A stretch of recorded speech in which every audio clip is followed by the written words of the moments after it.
culture.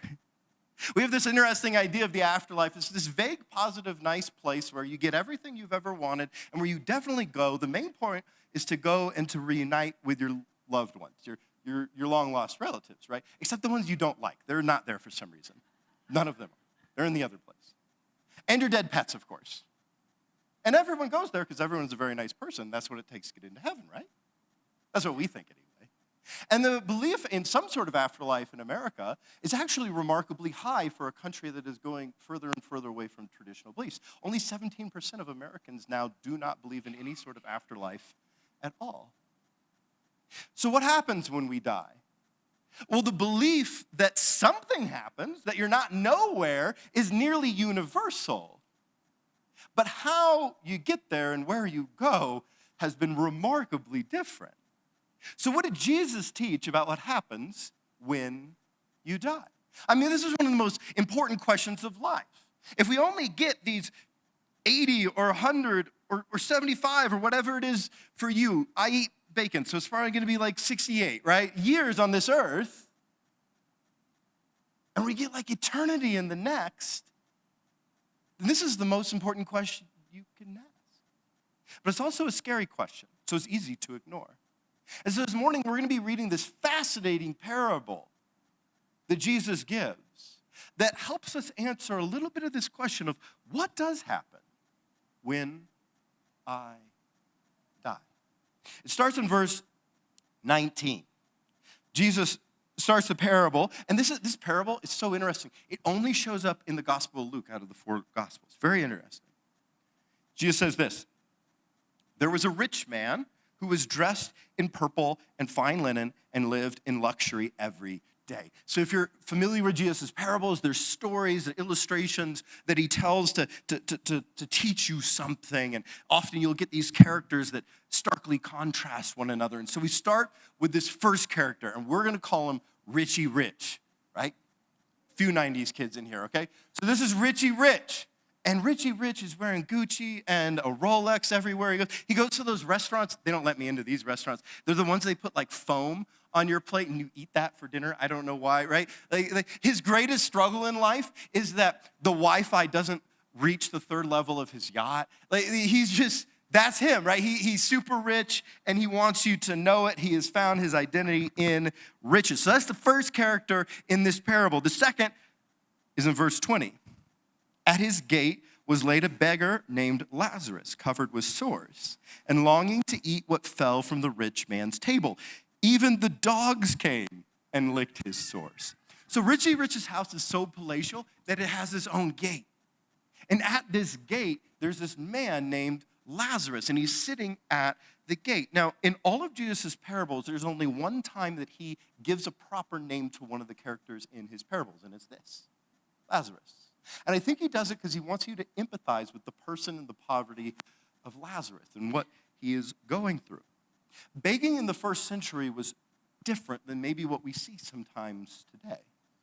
If a grown man was begging in the ancient world, it meant that he did not have the even possibility of working for himself. It meant he had been basically abandoned by family. He had no one else to rely on, so he's out begging. This is where Lazarus is. Verse 20 says that he has these sores. I would add that I think he's probably paralyzed. The text doesn't say it, but he's not looking like he's moving around a lot. This man has no home, no family to take care of him. He is starving. He's begging for food from the dumpster, basically. And he's so weak that when the dogs come and lick his sores, he's not strong enough to push the dogs off of him. Which is kind of gross, right? Dogs will lick anything. But this is where he is at in life. He's on like death's doorway. And this is the setup of the parable. Jesus introduces 2 of these characters that are as different as possible from one another, that have this stark contrast, to start to get us to think that he is this man who has it all and this man who has absolutely nothing. And during the course of the parable, he's going to teach us that one of our mistakes is that we often evaluate people based on external circumstances instead of internal faith. And Jesus is going to reverse this. So what when it comes to what happens when we die, Jesus wants to correct this mistake. You see, in first century Israel, the Pharisees were the largest group of teachers, and they were really teaching that if you were someone rich, like Richie Rich in this story, that was a blessing, direct blessing from God. But if you were someone who was so impoverished, like Lazarus in the story, it was a curse from God. A curse that would probably end up carrying over into the next lifetime. So we do something similar. Our society operates under the assumption that power and privilege and celebrity and wealth means value. And this is a problem Jesus' parable is going to correct. We often evaluate people by external circumstances, but Jesus is going to show us that God, when it comes to eternity, when it comes to his kingdom, he evaluates by internal faith. Verse 22. The time came when the beggar died, and the angels carried him to Abraham's side. The rich man also died and was buried in Hades, where he was in torment. He looked up and saw Abraham far away with Lazarus by his side. Now, we hear this and we're like, oh, that's interesting. But in Jesus' day, this would have been shocking. This reversal would have been just shocking to people who were hearing this in his day. See, God's kingdom reverses our earthly expectations. Even when it comes to where we go and how it works when we die, Jesus reverses, he changes our expectations. And so the character who was held high esteem, who had all the wealth in this life, what happens to him? He's brought low down into hell in the next. And the character who is held low at no esteem and is in poverty, Lazarus, in this life, what happens to him? He's brought high in the next. It's a reversal of the expectations of their time. He's teaching a reversal. Jesus is not teaching that poor earns you heaven and prosperity earns you hell. He's teaching a reversal of how things work on earth. You see, our kingdoms of this world, how we work, how we operate, we just assume. We assume that the rich have the advantage because they do in this world, right? It's how it works. That's the way things work around here. But Jesus is saying, hey, sometimes you can be so rich, you can find your identity like Richie Rich does in your riches so much that they work as a disadvantage for you. That it's a reversal in his kingdoms of how things work on this earth. Now, how does that make sense? Well, when everyone is praising you on earth, it's really hard to see your own sin. When you never have to apologize for anything, it's really hard to repent from everything. When you are never in need of a thing, it is hard for you to see your need for Jesus. And when you're absorbed with yourself, it's hard to have compassion for the needs of others. Like in this story with Lazarus and the rich man not seeing him. So is it possible for people with means to follow Jesus? Absolutely. But having too much wealth and putting your identity in that wealth, it puts you at a disadvantage in God's kingdom. It works the opposite. It reverses how our kingdoms work. Neither prosperity or poverty is a reliable gauge of a person's eternal standing with God. God's kingdom reverses our earthly expectations. Heaven does not work like earth. And to get that point, I want you to imagine with me something for a minute, okay? I want you to imagine that you just died. These are the fun things we do on Sunday mornings, right? So imagine you just died, right? And you're in heaven, and you've kind of got through the oh no part, right? You're over that, and now you're getting your tour of heaven on the first day of heaven, right? You're seeing all the cool stuff. You know, you're getting caught up on heaven. So you're walking through the streets with your tour guide. I don't know who your tour guide's going to be. Mine's going to be C.S. Lewis, right? You're walking through, and you're walking through heaven, and you know you're going through, and suddenly there's this huge parade that just starts coming down one of the roads. I mean, huge, bigger than you've ever seen. There's thousands of musicians with all their instruments. And it's deafening how loud the music is. And there's thousands of angels just flying through. And there's thousands of souls celebrating. And think Macy's Turkey Day Parade, except the floats don't even need the strings and all that. It's just, it's incredible. It's this huge parade. And at the back of the parade, it's all for one person. And she stands at the biggest float, and she's wearing this beautiful just dress of light, and everyone is just praising God and thanking him that she's finally there and that they get to celebrate her. And you're in awe. It's this huge moment. And you're like, whoa, who is that? And your tour guide's like, how do you not know who that is? You're like, who is that? And he's like, oh, that's Sarah Smith. Like, Sarah, like, what? I've never heard of her. Was she a celebrity? Was she a billionaire? And he's like, what? No, she was the middle school janitor. What are you talking? You guys don't know Sarah Smith down there? She brought 374 kids to Christ. And there will be thousands of people through the generations that will be in heaven because of her. You might not know her down there, but I tell you what, we know all about her up here. Heaven doesn't work like earth does. Some of the very things that give us the greatest advantages on earth are a disadvantage in heaven. It works completely different. God's kingdom reverses our earthly expectations. And may we be people who disregard the celebrations of earth and want a celebration like that when our soul enters heaven. God's kingdom reverses our earthly expectations. Verse 24. So he called to him, Father Abraham, have pity on me. This is Richie Rich talking, okay? Have pity on me. And send Lazarus to dip the tip of his finger in water and cool my tongue because I am in agony in this fire. But Abraham replied, Son, remember that in your lifetime you received your good things, while Lazarus received bad things. But now he is comforted here, and you are in agony. And besides all this, between us and you is a great chasm has been set in place so that those who want to go from here to you cannot, nor can anyone cross over from there to us. Now, this is the point in the story where people get really bogged down on arguing about some of the little details of the story, and they kind of forget, hey, this is a parable. Not everything's to be taken literally in that. And so as you try to figure out what this parable means, don't try to force Jesus to answer questions that he's not even asking in this parable. When you come to Jesus' most important teachings, often they are parables. But parables are stories, and so there's interpretation to be done. And so when you're trying to interpret a parable, you have to remember that the main things are the plain things. So the things that are like plain in a parable, that's what you're supposed to take and run with and be like, hey, this is the main thing that Jesus is trying to teach me in this parable. So we will stick to the main things about our big question of what happens when I die. And I think we can find 6 plain facts about what happens when we die here. So this is in your notes. So if you're a note taker, I'm warning you right now, you're going to want to write some of these down, okay?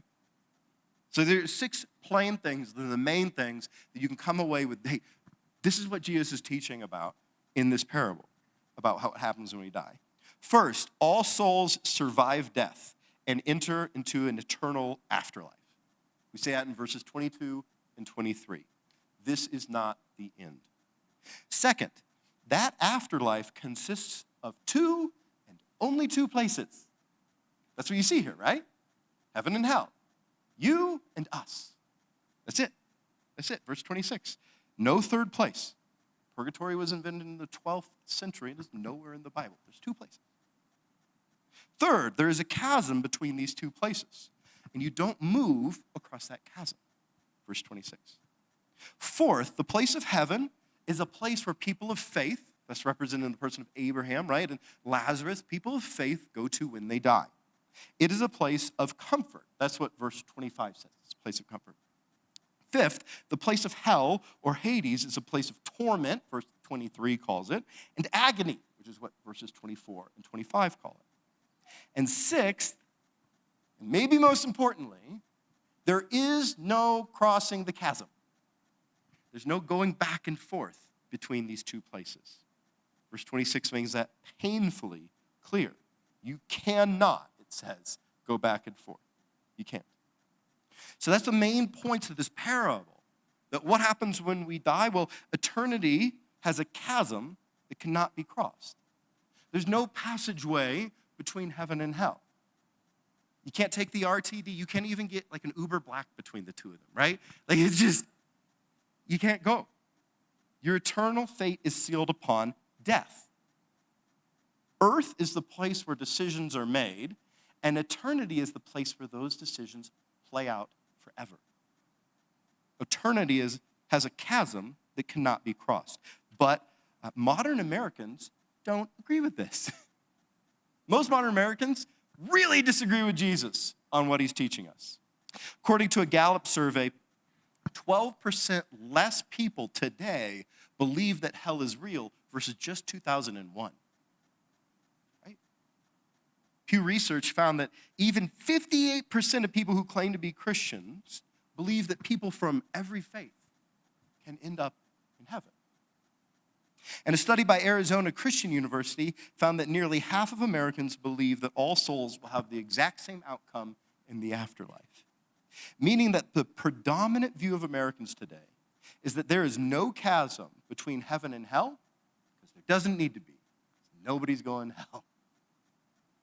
Jesus disagrees. Eternity has a chasm that cannot be crossed. When you die, the door is closed behind you. And you go to one side of the chasm or the other. It's kind of like when they close the plane door. Have you ever been, a couple years ago, I was sitting on a plane, and the plane's running like 10 minutes late because somebody didn't wake up on time. Somebody was late to get to the airport. The whole airplane's like, why are we waiting for this guy? And they're calling his name on the airport announcements 2-3 times. And then finally, they close the door of the plane. Everyone's like, yay, we don't like that guy, yay. And then the plane starts to back up, and as it backs up, you know those big Denver airport windows? We could see the guy running to the gate. And then you can see him talking to the attendant, and then he's like, no! And everyone on the plane did not feel bad for him at all. There was no opening the door back and letting him on, right? Like when they close, how you doing, bud? Morning. Good morning. Thank you. I appreciate that. All right, I will. Is my voice a little raspy?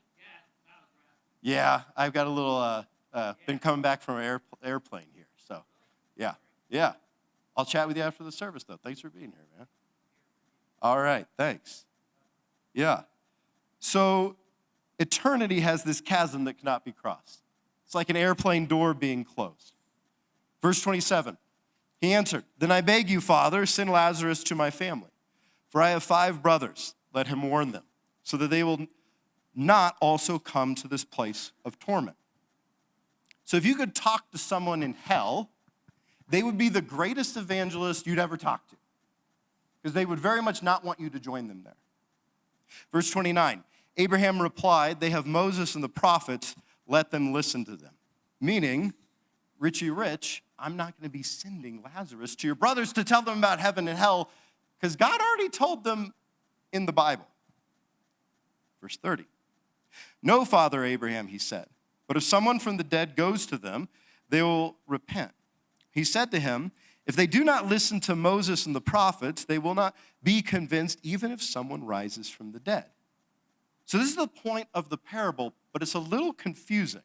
So I want to do something I've learned with my daughter being in 2nd grade.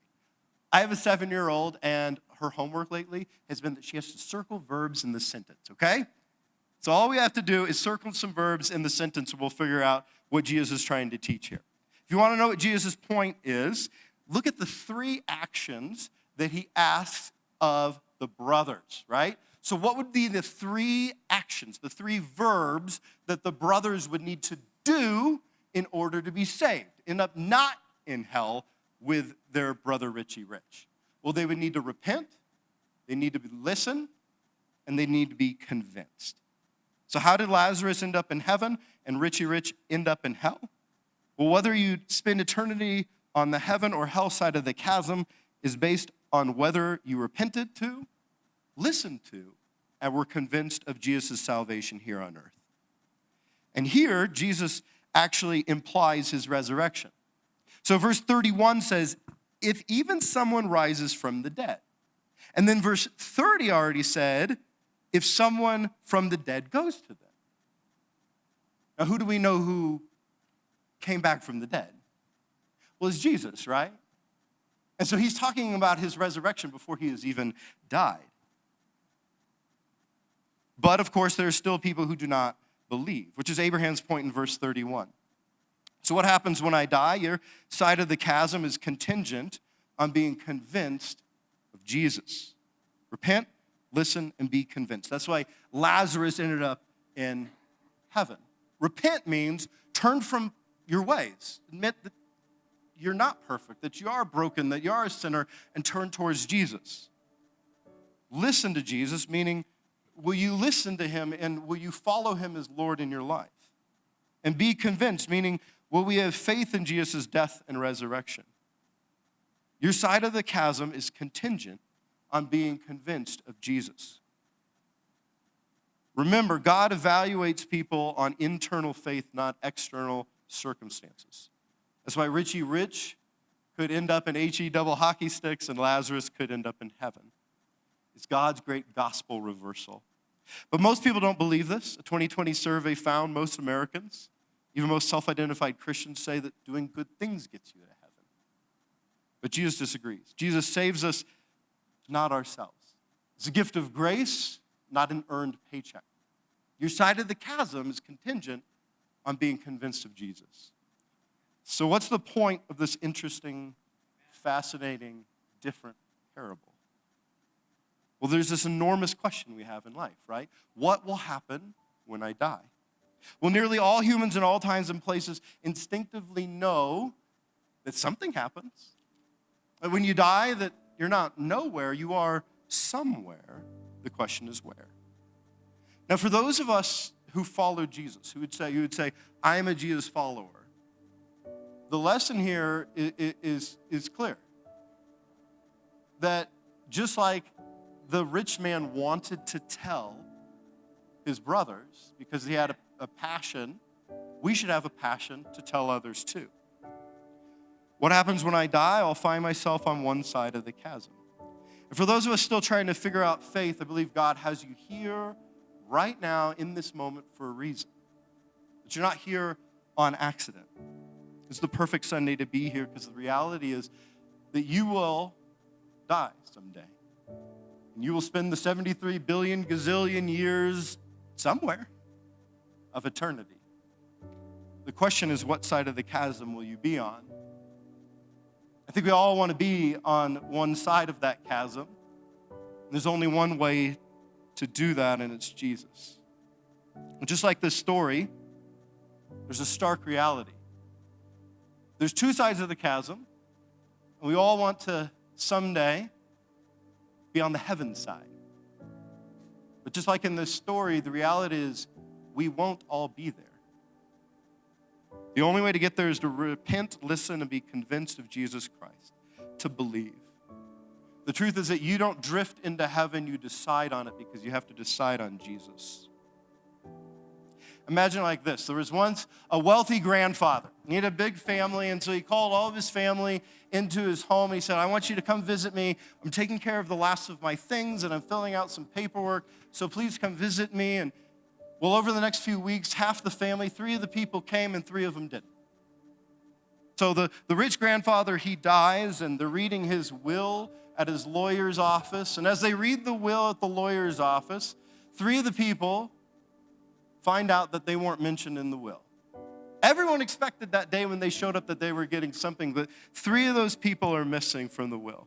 And they were shocked. They weren't included at all. Not because their grandpa was cruel, but because they never signed and sealed their part. So they tell the lawyer, they beg him, they say, I meant to sign it. I thought I'd get something. I thought I'd be mentioned. But it was too late. There's only one way to be included in the will of eternity. And it's to seal your decision of faith in Jesus. Because someday death will come and the decisions you make now will last for forever. You see, the most shocking thing about the mistakes that Americans make when it comes to heaven and hell is not just that hell isn't real. It's that no one believes they're going to end up there. What happens when I die? I will find myself on one side of that chasm.